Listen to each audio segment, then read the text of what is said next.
నమస్కారం. Truth news కి స్వాగతం. హెడ్లైన్ చూద్దాం.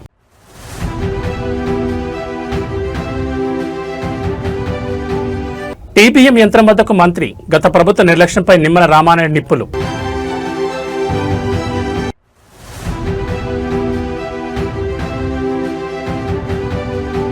నేడు మహానాడు పనులకు భూమి పూజ, క్షేత్రస్థాయిలో మంత్రులు ఆనం నారాయణ పర్యవేక్షణ.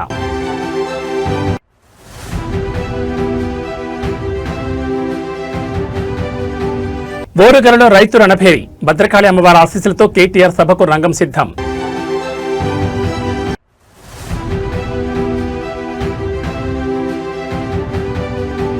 కాంగ్రెస్ సర్కార్కు కేటీఆర్ స్ట్రాంగ్ వార్నింగ్, వరంగల్ విల్లు ఎక్కుపెడితే ద్రోహులకు వణుకు తప్పదు. ఇక డీటెయిల్స్ చూస్తే వెలిగొండ ప్రాజెక్టు పనుల పురోగతిని సమీక్షించేందుకు జలవనరుల శాఖ మంత్రి నిమ్మల రామానాయుడు రాత్రి పూట టన్నెల్లోకి వెళ్లి ప్రత్యక్షంగా పరిశీలించారు. టన్నెల్లో దాదాపు 19 కిలోమీటర్ల మేర ప్రయాణించి అక్కడ జరుగుతున్న లైనింగ్, బెంచింగ్ పనులను సమీక్షించారు. టన్నెల్లో 5 గ్యాంట్రీలతో కొనసాగుతున్న పనుల స్థితిని తెలుసుకున్న మంత్రి అక్కడ పనిచేస్తున్న కార్మికుల యోగక్షేమాలు కూడా అడిగి తెలుసుకున్నారు. టన్నెల్ 2లో 12వ కిలోమీటర్ వద్ద చిక్కుకుపోయిన టన్నెల్ బోరింగ్ మెషిన్ వద్దకు వెళ్లి పరిస్థితిని సమీక్షించారు. ఈ సందర్భంగా మంత్రి నిమ్మల మాట్లాడుతూ గత వైసీపీ పాలనపై తీవ్ర విమర్శలు చేశారు. టీబీఎంను తొలగించేందుకు అప్పట్లో ఎలాంటి చర్యలు తీసుకోలేదని, అది అలాగే ఉండిపోతే టన్నెల్ నుంచి ఒక్క చుక్క నీరు కూడా బయటకు రాదన్నారు. ఇంకా 3,000 కోట్ల పనులు మిగిలి ఉండగానే వెలిగొండ ప్రాజెక్టును జాతికి అంకితం చేశారని, దీనివల్ల ప్రకాశం జిల్లా రైతులు మోసపోయారని ఆరోపించారు. కూటమి ప్రభుత్వం వచ్చాక పనులు వేగవంతం చేశామని, వెలిగొండ ప్రాజెక్టు పనులు వేగంగా సురక్షితంగా పూర్తి కావాలనే లక్ష్యంతో ప్రభుత్వం చర్యలు తీసుకుంటోందని మంత్రి నిమ్మల స్పష్టం చేశారు. ఇప్పుడే మనం చూస్తూ ఉన్నాం, ఏదైతే వెలిగొండకు సంబంధించినటువంటి టన్నెల్ 2లో మనందరం కూడా ఉన్నాం. ఈ టన్నెల్ 2లో కూడా చాలా క్లిష్టమైనటువంటి వర్క్ ఇప్పుడే మనం నడుచుకుంటూ వస్తూ ఉంటే ఈ 30 మీటర్లోనే 3 చోట్ల కొలాప్స్ అయి కింద పడినటువంటి ఏదైతే రాక్స్ను కూడా మనం చూస్తూ ఉన్నాం. అంటే ఇటువంటి ప్రమాదకరమైనటువంటి క్లిష్టమైనటువంటి పనులు నిత్యం ఈ టన్నెల్లో ఉన్నటువంటి స్థితి. మొన్ననే మన తెలంగాణలో కూడా ఇట్లానే టన్నెల్ కొలాప్స్ అయి ఏ రకంగా అయితే అక్కడ విషాదం చూసాం, మనందరం కూడా చూసాం. అటువంటి క్లిష్టమైనటువంటి పనులు కూడా జగన్మోహన్ రెడ్డి గాలి వదిలేస్తే మళ్ళీ మన కూటమి ప్రభుత్వం అధికారంలోకి వచ్చిన తర్వాత ఈ 22 నెలల్లో మరి హెడ్ వర్క్స్ కానీ, టన్నెల్ 2కి లైనింగ్ అండ్ బెంచింగ్ పనులు కానీ, ఫీడర్ కెనాల్ అయితే మొన్ననే 460 కోట్లు పెట్టి ఆ లైనింగ్ అండ్ సీసీ వాల్ నిర్మాణం కానీ ఇవన్నీ పనులు పూర్తి చేసుకుంటూ వస్తుంది. ఈ పనులన్నీ ఒక ఎత్తు. ఈ టన్నెల్ 2లో ఇప్పుడు మనం చూసేటువంటి చిక్కుబడిపోయినటువంటి ఈ టన్నెల్ బోరింగ్ మెషిన్ ఒక ఎత్తు. ఎందుకంటే ఇన్ని పనులు మనం పూర్తి చేస్తున్నా ఈ టన్నెల్ బోరింగ్ మెషిన్ కనుక మనం తీయకపోతే ఒక చుక్క నీరు కూడా మరి ముందుకెళ్ళేటువంటి పరిస్థితి లేదు. ఎందుకంటే ఇప్పుడే మనం చూస్తూ ఉన్నాం, ఈ యొక్క 19 కిలోమీటర్ల ఈ టన్నెల్ 2లో ఇది 11.8వ కిలోమీటర్ దగ్గర ఈ టన్నెల్ బోరింగ్ మెషిన్ చిక్కుకుని ఉంది. ఈ టన్నెల్ బోరింగ్ మెషిన్ ఇప్పుడే మీరు చూస్తూ ఉన్నారు. ఏదైతే మరి 175 మీటర్ల పొడవు ఉంది, ఏదో ఒక 10 మీటర్ల 5 మీటర్లు కాదు, 175 మీటర్ల లెంగ్త్ పొడవు ఉంది ఆ చివరి వరకు. ఈ 175 మీటర్ల పొడవు ఉన్నటువంటి ఈ టీబీఎం వ్యాసం మీరు చూస్తే ఇది మొత్తం 9.8 మీటర్ వ్యాసం. అంటే ఏదైతే మొత్తం సొరంగం ఏదైతే టన్నెల్ ఉందో మొత్తం ఎక్కడ కూడా ఒక 1 ఇంచ్ కూడా ఖాళీ లేకుండా అది క్లోజ్ చేస్తుంది. అంచేత ఈ టన్నెల్ బోరింగ్ మెషిన్ని మనం వెలికి తీస్తేనే మనం ఈ యొక్క వెలిగొండ నుంచి నీరు ముందుకు తీసుకెళ్తాం. కానీ జగన్మోహన్ రెడ్డి 5 సంవత్సరాల పాలనలో ఈ టన్నెల్ బోరింగ్ మెషిన్ ఇట్లా చిక్కుబడిపోయి ఉంటే, దీన్ని వెలికి తీయడానికి వీలు లేకుండా హైకోర్టు స్టే ఆర్డర్ దీని మీద ఇచ్చి ఉంటే, కనీసం చిన్న ప్రయత్నం కూడా చేయకుండా మరి ఆ రోజు వెలిగొండ పూర్తయిపోయిందని ఇన్ని కష్టమైనటువంటి పనుల్ని దగ్గర 3,000 కోట్ల రూపాయల విలువైన పనులు ఇంకా మిగిలి ఉండగానే ఆయన మరి జాతికి అంకితం అని చెప్పి ఈ యొక్క జిల్లాను కానీ ఇక్కడ రైతులు కానీ ఎంత మోసం ఎంత దగా చేశాడో ఇవాళ ఈ టన్నెల్ బోరింగ్ మిషన్ ఇక్కడ చిక్కుకున్నటువంటి విషయాన్ని చూస్తేనే మనందరికీ కూడా స్పష్టంగా అర్థమవుతున్నటువంటి పరిస్థితి. కానీ ఈరోజు ఈ కూటమి ప్రభుత్వం వచ్చిన తర్వాత ఈ 22 నెలల్లో ఈ యొక్క 1,000 కోట్ల రూపాయల పనులు ముందుకు తీసుకెళ్లడమే కాదు, 5 సంవత్సరాల్లో పరిష్కారం కానిటువంటి టన్నెల్ బోరింగ్ మిషన్ను ఏదైతే హైకోర్టులో స్టే ఉందో చంద్రబాబు టీడీపీ ప్రతిష్టాత్మకంగా నిర్వహించే పసుపు పండుగకు నెల్లూరు జిల్లా కోవూరు నియోజకవర్గం కొడవలూరు మండలంలోని ఇప్కో కిసాన్ సైజ్ ముస్తాబవుతోంది. సభ ఏర్పాట్ల పనులను మంత్రులు ఆనం రామనారాయణ రెడ్డి, డాక్టర్ పొంగూరు నారాయణ, ఎంపీ వేమిరెడ్డి ప్రభాకర్ రెడ్డి, స్థానిక ఎమ్మెల్యే వేమిరెడ్డి ప్రశాంత్ రెడ్డి పరిశీలించారు. అనంతరం మంత్రి నారాయణ మీడియాతో మాట్లాడుతూ ఈ నెల 27, 28, 29 తేదీల్లో నెల్లూరులో తెలుగుదేశం పార్టీ మహానాడు నిర్వహిస్తుందని తెలిపారు. ఇందుకోసం కోవూరు నియోజకవర్గంలో 2,200 ఎకరాల భూమి ఉన్న ఇఫ్కో కిసాన్ సెల్ స్థలాన్ని ఎంపిక చేశామన్నారు. ఇది జాతీయ రహదారి పక్కనే ఉండడం వల్ల పార్కింగ్, ట్రాఫిక్ సమస్యలు ఉండవని పేర్కొన్నారు. బుధవారం ఉదయం 10 గంటలకు ఈ వేదిక వద్ద మహానాడు ఏర్పాట్లకు భూమి పూజ కార్యక్రమం నిర్వహిస్తామన్నారు. జిల్లాలోని నాయకులు, కార్యకర్తలు, పార్టీ అభిమానులను సమన్వయపరిచి సమిష్టి కృషితో మహానాడును విజయవంతం చేస్తామన్నారు.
కాలం ఏం కాదు,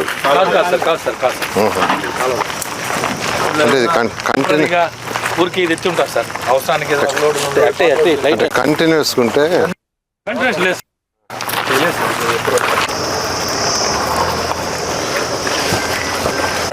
లేదంటే ఇటు పక్క వెనక కూడా ఇంకోటి ఉంది సార్. 2 దగ్గర అక్కడ రమేష్ వెనక ఒకటి, 1/2 కిలోమీటర్లో ఇక్కడ ఇటు వరకు ఒకటి. రెండిట్లో వాళ్ళ డిపార్ట్మెంట్ వాళ్ళు డిసైడ్ చేస్తారు సార్. కొంచెం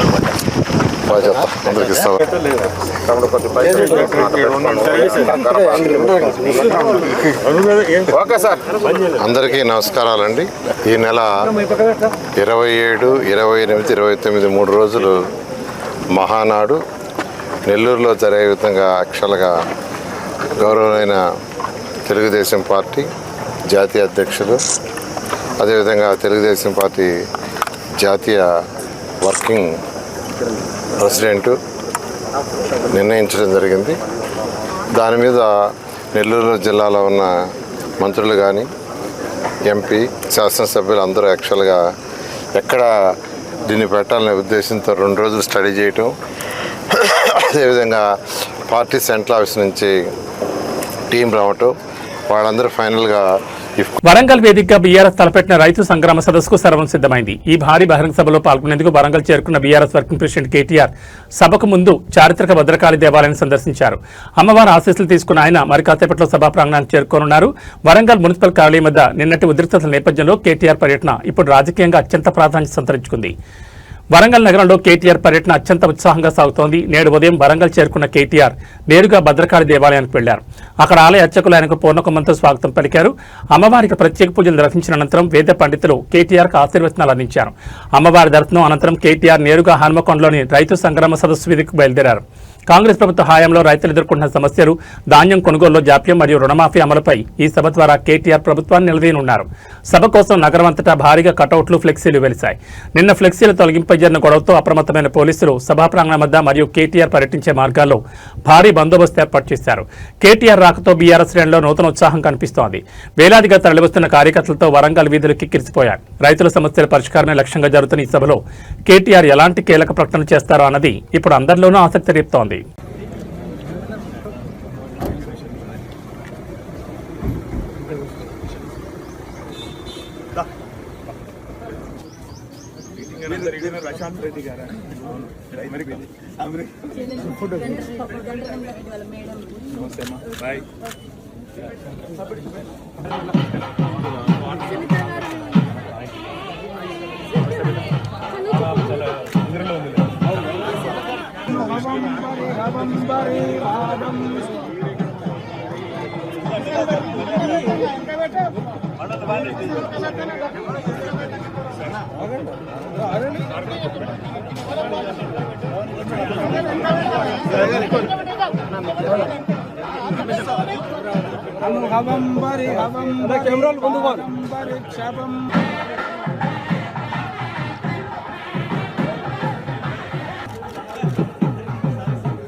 వరంగల్ వేదికగా జరిగిన రైతు సంగ్రామ సదస్సులో బీఆర్ఎస్ వర్కింగ్ ప్రెసిడెంట్ కేటీఆర్ తనదైన శైలిలో గర్జించారు. ఓరుగల్లు గడ్డకున్న చారిత్రక నేపథ్యాన్ని గుర్తు చేస్తూనే ప్రస్తుత రాజకీయ పరిణామాలపై పదునైన విమర్శలు సంధించారు.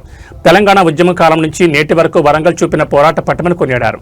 హన్మకొండలో జరిగిన భారీ బహిరంగ సభలో కేటీఆర్ ప్రసంగం ఆద్యంతం కార్యకర్తల ఉత్సాహాన్ని నింపింది. ప్రసంగం ప్రారంభంలోనే వరంగల్ మట్టి గొప్పతనాన్ని కేటీఆర్ గుర్తు చేశారు. ఇది కాకతీయుల పౌరుషాల గడ్డ, కాళోజీ ఆత్మగౌరవ అడ్డ, ప్రొఫెసర్ జయశంకర్ సార్ పుట్టిన గడ్డ ఈ ఓరుగల్లంటూ సభను హోరెత్తించారు. ఓరుగల్లు బిడ్డలు పోరాటాలు వెల్లెక్కిపెడితే తెలంగాణ ద్రోహులకు గుండె జల్లు మనకు తప్పదని హెచ్చరించారు. ఉద్యమ సమయంలో వరంగల్ ఏ విధంగా కథం తొక్కిందో అందరికీ తెలుసని, ఇప్పుడు రైతు కష్టాల కోసం మరో పోరాటానికి సిద్ధమవ్వాలని పిలుపునిచ్చారు. గులాబీ పార్టీకి వరంగల్ ఎప్పుడూ వెన్నుదన్నుగా నిలిచిందని కేటీఆర్ పేర్కొన్నారు. ఇక్కడ ఏ పని మొదలుపెట్టినా అది విజయవంతమవుతుందని కేసీఆర్ గట్టి విశ్వాసం. గతంలో జరిగిన తెలంగాణ మహాగర్జనైనా, పార్టీ రజతోత్సవ సభ అయినా ఇక్కడ ఏ సభ పెట్టినా అది ప్రభంజనమే అని ఆయన స్పష్టం చేశారు. రైతుల సమస్యలను గాలి కొదిలేసి కక్ష సాధింపు రాజకీయాలకు పాల్పడుతున్న కాంగ్రెస్ ప్రభుత్వ తీరుని ఎండగట్టారు. ఫ్లెక్సీలు పీకేసినంత మాత్రాన ప్రజల గుండెల్లో ఉన్న కేసీఆర్ బొమ్మను పీకేలేరని ఘాటుగా వ్యాఖ్యానించారు. కేటీఆర్ ప్రసంగంతో రైతు సంగ్రామ సదస్సు వేదికగా వరంగల్ రాజకీయం మరోసారి వేడెక్కింది. రానున్న రోజుల్లో రైతుల పక్షాన పోరాటాన్ని మరింత ఉధృతం చేస్తామని కేటీఆర్ ఈ వేదికగా శంఖారావం పూరించారు. నిన్న ఒక్కరోజే అనేక కేంద్రాల దగ్గర ఎండకు తాళలేక నిన్న ఒక్కరోజే 8 మంది రైతులు చనిపోవడం జరిగింది. అవన్నీ కూడా ఈ ప్రభుత్వం చేసిన హత్యలుగానే భావిస్తూ ఉన్నాం. ఈ 2.5 సంవత్సరాల్లో దరిదాపుగా 1000కి పైగా మంది రైతులు చనిపోవడం జరిగింది. వారి ఆత్మ శాంతి కోసం ఒక్క నిమిషం మా రైతన్నలందరినీ ఒక్క నిమిషం చనిపోయిన 1000 మంది పైన రైతులకు నివాళి అర్పించేందుకు ఒక్క నిమిషం వారందరూ నిలబడాల్సిందిగా విజ్ఞప్తి చేస్తూ ఉన్నాను.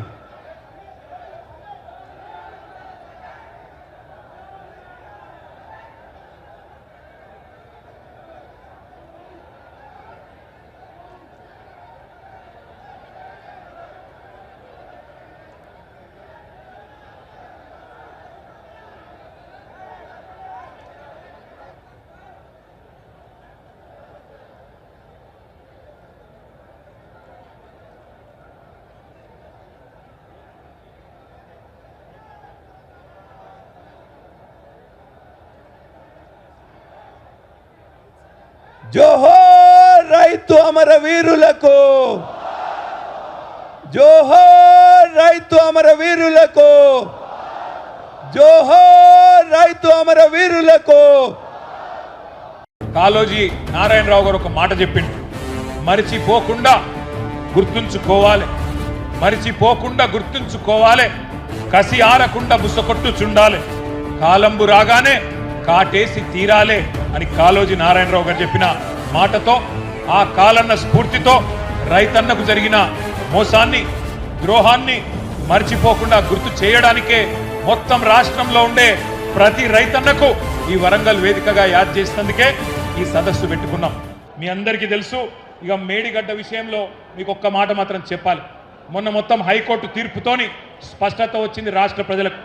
కాళేశ్వరం పేరు మీద ఇన్ని రోజులు చెప్పిన జూట మాటలు అవాస్తవాలను తేలిపోయింది. ఇప్పటి నుంచి ఎవడన్నా కాంగ్రెస్ ఓడు 1,00,000 కోట్ల అవినీతి అని మాట్లాడితే ఎడమకాలి చెప్పు తీసుకొని కొట్టాలి, అవినీతి ఎక్కడిదిరా నా కొడకాలి. హైకోర్టు తీర్పిచ్చినాక ఇంకా ఏంది నీ డ్రామా అని నిలదీయాల్సిన బాధ్యత మన మీద ఉన్నది. వాస్తవం కాదా? సర్కారు తుమ్మలు మొలిచిన కాకతీయ కాలువల్లో కాళేశ్వరం ద్వారా గోదావరి నీళ్లు తీసుకొచ్చిన మాట వాస్తవం కాదా? మీ డోర్నకల్లో, మీ పాలకుర్తిలో, ఇంకా కిందికి మీ మహబాద్లో, మీ జిల్లాలలో నీళ్ళు వచ్చిన మాట, కాళేశ్వరం నీళ్ళు వచ్చిన మాట వాస్తవం కాదా అని నేను అడుగుతున్నా. ఆ రోజు మేడిగడ్డను కూడా ఈ సన్నాసులు ఏమో చేసిండ్రు, బాంబులు పెట్టి పేల్చిండ్రు. ఇవాళ చెక్ డ్యాములు వెలుస్తున్నారు. మన హుజూరాబాద్లో మొన్ననే ఒక చెక్ డ్యామ్ పేల్చిండ్రు. ఎవడన్నా బుద్ధున్నోడు పొలాలకు రైతులకు నీళ్ళు ఇచ్చే చెక్ డ్యామ్లను పేల్చేస్తారా? ఒక గంత నీచమైన పని. బాంబులు పెట్టుడు, చెడగొట్టుడు, పేల్చుడు, ఇవి తప్ప కాళ్ళ కట్టెపెట్టుడు తప్ప వీళ్ళకు మాత్రం తెలివి లేదు. ఓరు గల్లుకు వందనం, పోరు గల్లుకు వందనం. గ్రామ గ్రామం నుంచి ఈ సంగ్రామ సదస్సుకు తరలి వచ్చిన ప్రతి రైతన్నకు నా ధన్యవాదం. ఇవాళ ఎందుకు పెట్టుకున్నాం ఈ సదస్సు? ఏ కారణం చేత ఈరోజు ఇంతమంది ఇంతటి ఎండలో ఈ కార్యక్రమాన్ని పెట్టుకున్నాం? సరిగ్గా ఈరోజు 6 మే 2026, సరిగ్గా ఈ రోజుతో నయవంచనకు 4 ఏళ్లు నిండింది. నయవంచనకు, మోసానికి 4 ఏళ్లు నిండింది. ఇది కాకతీయ పౌరుషాల గడ్డ, ఇది కాళోజీ ఆత్మ గౌరవ గడ్డ, జయశంకర్ సారు పుట్టిన గడ్డ ఈ ఓరుగల్లు. పోరాటాల విల్లు ఎక్కువ పెడితే ఓరుగల్లు ద్రోహులకు గుండె జల్లుమంటది. అది మనం తెలంగాణ ఉద్యమంలోనే చూసిన విషయం కూడా నేను మీకు గుర్తు చేస్తా ఉన్నా. నర్సంపేట నుంచి ఇప్పుడే గౌరవనీయులు, గౌరవ పెద్దలు, రైతు మా గోపాలన్న మాట్లాడిండు. మా పెద్ద సుదర్శన్ రెడ్డి గారు మా సోదరుడు వారిని ఆహ్వానిస్తే ఇక్కడికి వచ్చినారు. గోపాలన్న మాట్లాడితే మీ కేరింతలు, మీ చప్పట్లు వింటే నేను మధుసూదనాచారి గారు అనుకుంటా ఉన్నాం. ఇక మనం ఎవ్వరు మాట్లాడే అవసరం లేదు. రైతుల గుండెల్లో ఉన్న మాట గోపాలన్న చెప్పిండు అని చెప్పి మేము మాట్లాడుకుంటా ఉన్న పరిస్థితి మీ అందరికీ యాదికుండాలి. తెలంగాణ ఉద్యమ సమయంలో కూడా వరంగల్ ఎట్లా కదం దొక్కిందో మీ అందరికీ గుర్తున్నది. ఆ రోజుల్లో ఉద్యమ సమయంలో మా వినయ్ భాస్కర్ గారు పిలిస్తే నేను కూడా ఇదే హనుమకొండలో కాగడా పట్టుకొని మీతో పాటు కవాతు చేసిన. ఈ వరంగల్ వీధుల్లో తిరిగినాం. వరంగల్ జైల్లో ఆ ఉద్యమంలో భాగంగా ఇక్కడనే 2 రోజులు ఇక్కడే ఉన్నాం. ఏ పని ఇక్కడ మొదలుపెట్టినా విజయవంతమవుతుందనేది కేసీఆర్ గారి యొక్క నమ్మకం, కేసీఆర్ గారి యొక్క విశ్వాసం. అందుకే మహాగర్జన పెట్టిన రజతోత్సవ సభ మొన్న ఎల్కతుర్తిలో వరంగల్ అంటుకొని పెట్టినా వరంగల్ ఎంచుకోవడానికి కారణమే మరి మీ మీద ఉన్న విశ్వాసం. ఓట్లు పెట్టుకున్నారు, ఓట్లు దొబ్బినరు, ఓట్లకు ముందేమో బట్టెబాజు ముచ్చట్లు చెప్పినరు, ఇప్పుడు దోకెబాజు పనులు చేస్తున్నారు. ఇవాళ గల్లీలో ఉన్న కాంగ్రెస్ కార్యకర్త ఎవరైతే ఇంటింటికి తిరిగి ఓట్లు అడిగిండో వాడు మాట్లాడతలేడు. పోనీ ఢిల్లీ నుంచి వచ్చినోడు ఏమైనా పత్తా ఉన్నాడా అంటే వాడు మళ్ళా గల్లనే పడతలేడు. ఢిల్లీకి వెళ్ళి వచ్చినోడు ఏమయ్యా రాహుల్ గాంధీ, నిన్ను అడుగుతా ఉన్నా, ఎక్కడ సచ్చింది నువ్వు చేసిన డిక్లరేషన్, ఎక్కడ సచ్చింది అని అడుగుతున్నా. నువ్వెక్కడ చచ్చినావు రాహుల్ గాంధీ? నువ్వు నిలబెట్టిన ముఖ్యమంత్రి, నువ్వు ఇక్కడ మాకు అప్పచెప్పిపోయిన ముఖ్యమంత్రి ఏ గాడిది పనులు దోముతున్నాడో అని అడుగుతున్నా నేను. ఎక్కడున్నాడు? రైతులు కల్లాల కాడ అవస్థల్లో ఉంటే ఇలా మక్కలు నిన్న తిరిగిన నేను జనగామల యశ్వంతాపూర్ పోయినా, పర్కాళ్ళ ఊకలు పోయినా, నర్సంపేట మార్కెట్ యార్డుకు పోయినా రైతులు కళ్ళకెళ్ళి రక్తం గారే పరిస్థితున్నది. అందుకే అంటున్నా నేను బాధతోని, ఎక్కడ చచ్చిండు రాహుల్ గాంధీ? 4 ఏళ్ళే రైతు డిక్లరేషన్ అని చెప్పి ప్రభుత్వం వచ్చి 2.5 ఏళ్ళు అయిపోయాయి. ఎక్కడ ఒక్కటన్నా అమలు చేసినవా అని అడుగుతున్నా. ఇంత మోసం చేయొచ్చా రైతును? ఇంత దారుణంగా వంచొచ్చా?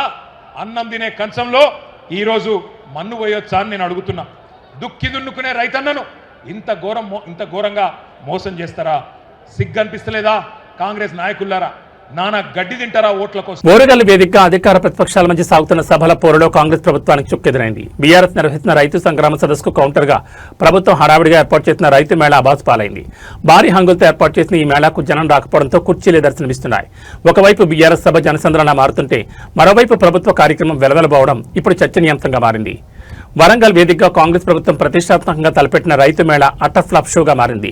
బీఆర్ఎస్ వర్కింగ్ ప్రెసిడెంట్ కేటీఆర్ నిర్వహిస్తున్న రైతు సంగ్రామ సదస్సుకు జన సమీకరణ జరగకుండా అడ్డుకునేందుకు ప్రభుత్వం అదే రోజున అదే నగరంలో రైతు మేళాకు శ్రీకారం చుట్టింది. వేలాది మంది రైతులు వస్తారని ఆశించి భారీగా ఏర్పాట్లు చేసిన క్షేత్రస్థాయిలో రైతులెవరూ ఈ మేళా వైపు కన్నెత్తి చూడలేదు. సభా ప్రాంగణంలోని కుర్చీలు ఖాళీగా దర్శనమివ్వడం కాంగ్రెస్ నాయకులను కలవరపెడుతోంది. దీనిపై బీఆర్ఎస్ శ్రేణులు విమర్శనాస్త్రాలు సంధిస్తున్నాయి. రైతుల పట్ల చిత్తశుద్ధి లేని ప్రభుత్వం ఇలాంటి మేకప్ మేళాలు పెడితే జనం రారని ఎద్దేవా చేస్తున్నారు. ప్రభుత్వం ఎంత అడ్డుకున్నా రైతులంతా కేటీఆర్ సభకే తరలివచ్చారని గులాబీ శ్రేణులు ధీమా వ్యక్తం చేస్తున్నాయి. జనం లేకపోవడంతో సభను ఎలా కొనసాగించాలో తెలియక అధికారులు, స్థానిక కాంగ్రెస్ నాయకులు అయోమయంలో పడ్డారు. బలవంతంగా అయినా కొంతమందిని తరలించేందుకు ప్రయత్నాలు చేస్తున్నట్లు సమాచారం. మొత్తానికి వరంగల్ సభల పోరులో బీఆర్ఎస్ పైచేయి సాధించినట్లు కనిపిస్తోంది. మరి ఈ పరిణామాలపై అధికార కాంగ్రెస్ పార్టీ ఏ విధంగా స్పందిస్తుందో వేచి చూడాలి.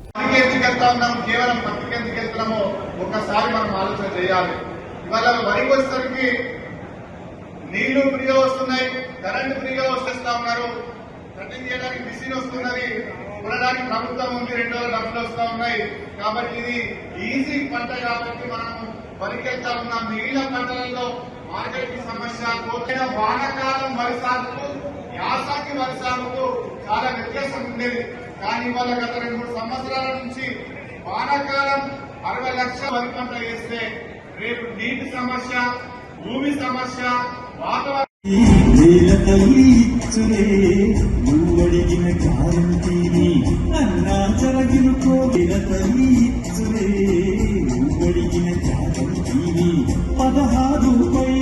పోషకాల గనిగి భూతల్లి తక్కువైన పోషకాలు పద్ధతిగా ఇయ్యాలే.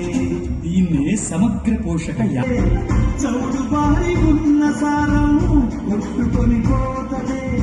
సూక్ష్మ దాటకుండా యూరియాని వాడుదా. ప్రతి ఒక్కరూ మీటింగ్ హాల్లోకి వెళ్ళగలరు. తెలంగాణ స్టేట్ కార్పొరేషన్ వారిని మరియు వివిధ జిల్లాల నుంచి ఉన్నటువంటి ఏఈఓలకి జిల్లాలో మరియు వివిధ మండలాల నుంచి విచ్చేస్తున్నటువంటి ఖర్చు అండి అది ఏఈఓలకి విజ్ఞప్తి, ఎవరు మాట్లాడుతున్నారు? మీ రైతు సోదరుని సార్ చెప్పండి అక్కడ ఇక్కడ మాట్లాడేటప్పుడు అక్కడ డిస్టర్బ్ చేయకూడదు. సారథి కళాకారులు సిద్ధంగా ఉన్నారు.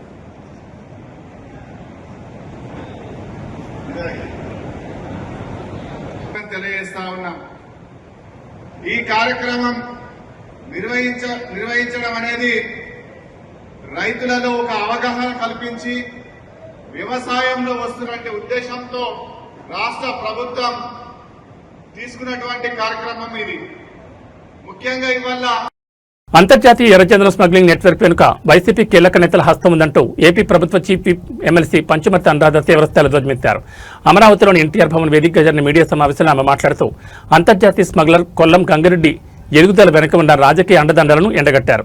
వైసీపీ హయాంలో స్మగ్లర్లకు రాజభోగాలు కల్పించారని ఆమె ఆరోపించారు. అమరావతి ఎన్టీఆర్ భవన్లో జరిగిన ప్రెస్ మీట్లో ఎమ్మెల్సీ పంచమర్తి అనురాధ వైసీపీ నేతల లక్ష్యంగా పదునైన విమర్శలు సంధించారు. అంతర్జాతీయ స్థాయిలో ఎర్రచందనం స్మగ్లింగ్ చేస్తున్న కొల్లం గంగిరెడ్డికి వైసీపీ నేతలు దశాబ్దాలుగా అండగా నిలుస్తున్నారని అనురాధ ఆరోపించారు. ఒక సాధారణ వ్యక్తి అంతర్జాతీయ స్మగ్లర్గా ఎదగడం వెనుక వైసీపీ పెద్దల హస్తం ఉందని మండిపడ్డారు. ముఖ్యమంత్రి చంద్రబాబు నాయుడుపై జరిగిన అలిపిరి దాడిలో నిందితుడిగా ఉన్న గంగిరెడ్డికి వైసీపీ హయాంలో విముక్తి కల్పించే ప్రయత్నాలు జరిగాయని ఆమె గుర్తు చేశారు. స్మగ్లింగ్ కేసులో అరెస్ట్ అయిన వ్యక్తిని కాపాడడానికి ప్రభుత్వం యంత్రాంగాన్ని వాడుకుంటుందని విమర్శించారు. గత 5 ఏళ్ల వైసీపీ పాలనలో శేషాచలం అడవులు స్మగ్లర్లకు అడ్డగా మారాయని, ఎర్రచందనం తరలింపు ద్వారా వచ్చిన కోట్లాది రూపాయల నిధులు వైసీపీ నాయకుల జేబుల్లోకి వెళ్లాయని ఆమె ఆరోపించారు. కూటమి ప్రభుత్వం స్మగ్లర్ల పట్ల ఉక్కుపాదం మోపుతోందని, కొల్లం గంగిరెడ్డి లాంటి వ్యక్తులకు సహకరించిన వైసీపీ నేతలు ఎవరైనా సరే వదిలిపెట్టే ప్రసక్తే లేదని పంచమర్తి అనురాధ హెచ్చరించారు. ఎర్రచందనం స్మగ్లింగ్పై ఎమ్మెల్సీ పంచమర్తి అనురాధ చేసిన వ్యాఖ్యలు ఇప్పుడు ఏపీ రాజకీయాలతో మారండిస్తున్నాయి. వైసీపీ నేతలు దీనిపై ఎలా స్పందిస్తారో చూడాలి. మరి అందరికీ నమస్కారం అండి.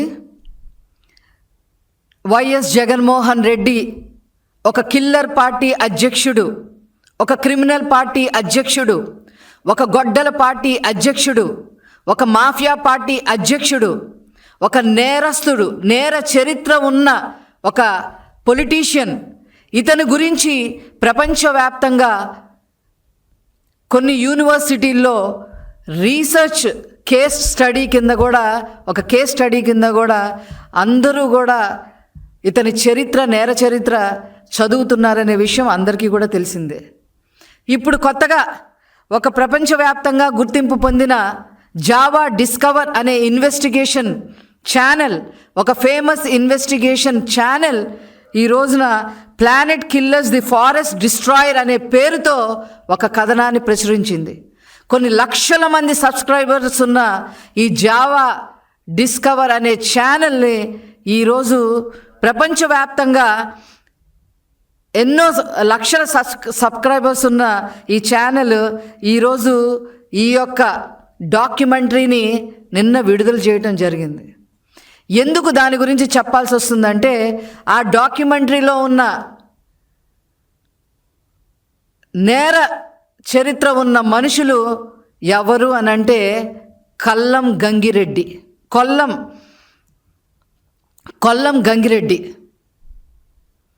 ఈ కొల్లం గంగిరెడ్డి ఎవరు అని చెప్పి మనం ఆలోచిస్తే రాష్ట్రంలో ప్రతి ఒక్కరికి తెలుసు. ఒక స్మగ్లర్, ఒక ఎర్రచందన స్మగ్లింగ్లో సిద్ధహస్తుడు, ఒక వైఎస్ రాజశేఖర్ రెడ్డికి నమ్మకమైన అనుచరుడు, కడపలో పాలిటిక్స్ని మరి అతను ప్రభావితం చేయగలిగే సమర్థుడు. 2003లో నారా చంద్రబాబు నాయుడు గారి మీద తిరుపతిలో అలిపిరి దగ్గర క్లేమోర్ మైన్స్ దాడిలో ఇతను కూడా ఒక నిందితుడిగా ఉన్నాడు. అంతేకాకుండా వైఎస్ వివేకానందరెడ్డి హత్యకి ఆంధ్రప్రదేశ్ పారిశ్రామిక రంగంలో మరో భారీ అడుగుపడింది. కూటమి ప్రభుత్వం అధికారంలోకి వచ్చిన తర్వాత పెట్టుబడుల వెల్లువ కొనసాగుతోంది. ప్రపంచ ప్రసిద్ధ ఎయిర్ కండిషనర్ల తయారీ సంస్థ క్యారియర్ గ్లోబల్ తన మెగా తయారీ యూనిట్ను ఏపీలో ఏర్పాటు చేస్తోంది. తిరుపతి జిల్లా శ్రీ సిటీలో నేడు మంత్రి నారా లోకేష్ ఈ పరిశ్రమకు శంకుస్థాపన చేశారు. స్పీడ్ ఆఫ్ డూయింగ్ బిజినెస్ నినాదంతో కేవలం 8 నెలల్లోనే ఈ ప్రాజెక్ట్ పట్టాలెక్కడం విశేషం. శ్రీ సిటీ పారిశ్రామిక వాడలో జరిగిన శంకుస్థాపన కార్యక్రమం ఏపీ పారిశ్రామిక ప్రగతికి మైలురాయిగా నిలిచింది. క్యారియర్ గ్లోబల్ సంస్థ సుమారు 1000 కోట్ల పెట్టుబడితో ఈ అత్యాధునిక ఏసీ తయారీ ప్లాంట్ను ఏర్పాటు చేస్తోంది. దీని ద్వారా సుమారు 3000 మంది యువతకు ప్రత్యక్షంగా మరియు పరోక్షంగా ఉద్యోగ అవకాశాలు లభించనున్నాయి. ఈ సందర్భంగా మంత్రి నారా లోకేష్ మాట్లాడుతూ క్యారియర్ సంస్థ మొదటిసారి సందర్శించిన నాటి నుంచి నేడు శంకుస్థాపన చేసే వరకు కేవలం 8 నెలల సమయం మాత్రమే పట్టిందని వెల్లడించారు. ఇది తమ ప్రభుత్వ వేగవంతమైన నిర్ణయాలకు పారదర్శకతకు నిదర్శనమని ఆయన పేర్కొన్నారు. ఈ కొత్త పరిశ్రమతో ఆంధ్రప్రదేశ్ దేశంలోనే అతిపెద్ద ఏసీ తయారీ హబ్గా మారుతుందని లోకేష్ ధీమా వ్యక్తం చేశారు. రానున్న రోజుల్లో మరిన్ని గ్లోబల్ కంపెనీలను ఏపీకి తీసుకురావడమే తమ లక్ష్యమని స్పష్టం చేశారు. 39 ఎకరాల విస్తీర్ణంలో రానున్న ఈ ప్లాంట్ అంతర్జాతీయ ప్రమాణాలతో కూడిన స్మార్ట్ మ్యానుఫ్యాక్చరింగ్ పద్ధతులను అనుసరించనుంది. ఇక్కడ నుంచి దేశీయ మార్కెట్తో పాటు ఇతర దేశాలకు కూడా ఏసీలను ఎగుమతి చేయనున్నారు. ముఖ్యమంత్రి చంద్రబాబు నాయుడు విజన్, మంత్రి లోకేష్ చొరవతో ఏపీ మళ్లీ పెట్టుబడుల గమ్యస్థానంగా మారుతోందనడానికి క్యారియర్ ఎంట్రీ ఒక ఉదాహరణ. శ్రీ సిటీలో పారిశ్రామిక కళ సంతరించుకోవడంతో స్థానిక ప్రజలు హర్షం వ్యక్తం చేస్తున్నారు. On stage, but before that we have a segment where he has a walkthrough of the plan for the plant itself. We're going to be witnessing those very visuals here on stage. For all of our guests who are in the event space, if we may kindly request you to switch your phones to silent mode as we begin. This is but before we officially do that, we have an interesting walkthrough that the Honorable Minister will be taking. We have our global leadership team welcoming the Honorable Minister to this wonderful momentous occasion. Ladies and gentlemen, when we hear Carrier, of course in India it is a long-standing association, and today that very association goes a little further with yet another wonderful feather from the government of Andhra Pradesh. Shri Nara Lokesh Garu is doing a walkthrough with our global leadership team.